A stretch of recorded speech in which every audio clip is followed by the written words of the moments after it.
suis très heureuse de vous retrouver pour ce petit journal qui inaugure le début de ce second mandat. Je voulais vous remercier avant tout pour la confiance que vous m'avez faite en me permettant, ainsi que mon équipe, d'être élue à un peu plus de 60% des votes, élue maire donc, pour ce deuxième mandat, durant lequel je ferai en sorte d'être digne de votre confiance, comme je l'ai fait durant le premier. Je voulais vous dire que durant le confinement, le déconfinement, nous avons continué à travailler sur des dossiers de fond et donc certains sont déjà bien avancés. 3 d'entre eux vont aboutir très très vite. Le premier, c'est les vélos électriques. Vous avez peut-être vu qu'ils sont en train d'arriver. Ils seront dans quelques jours sur les bornes de libre-service.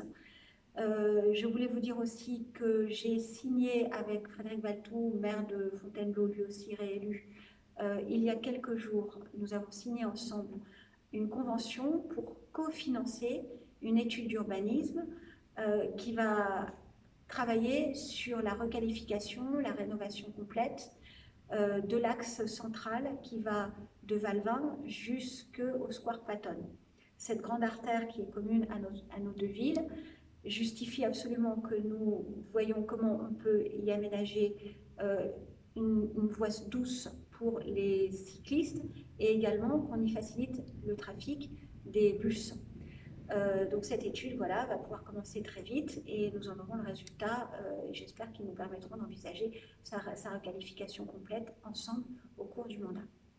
Je voulais enfin vous dire que nous allons lancer le marché de maîtrise d'œuvre, donc pour trouver un maître d'œuvre, pour démarrer la rénovation, la requalification du quartier du Rocher, c'est-à-dire la rue du Rocher, l'allée du Rocher, la rue du Havon. Ça fait partie de notre nouveau programme et donc dès maintenant, donc, nous allons pouvoir nous y atteler. Ce sera la priorité sur les travaux de rénovation de voirie avec la rue Catherine-Mansfield qui sera faite un peu plus tard et également la rue des Yèvres. L'actualité culturelle et festive a repris. Le 13 juillet, nous aurons une grande fête au parc du Bel et Bas, le soir, un grand concert. Et puis également la fête foraine qui revient, mais qui sera installée sur le parking de la maison dans la vallée. Tout l'été, et ça a démarré mercredi dernier, les mercredis seront ponctués de spectacles ou d'activités sportives. Ça s'appellera les mercredis du Bel et Bas. Nous avons conçu cette nouvelle animation estivale parce que nous savons que beaucoup d'entre vous ne vont finalement que peu partir ou pas partir cet été un petit peu particulier. Donc voilà, ça serait une façon de passer l'été à Avon de manière très agréable. Et puis bien sûr, la Saint-Fiacre reviendra le dernier dimanche du mois d'août. Je vous souhaite une très bonne semaine.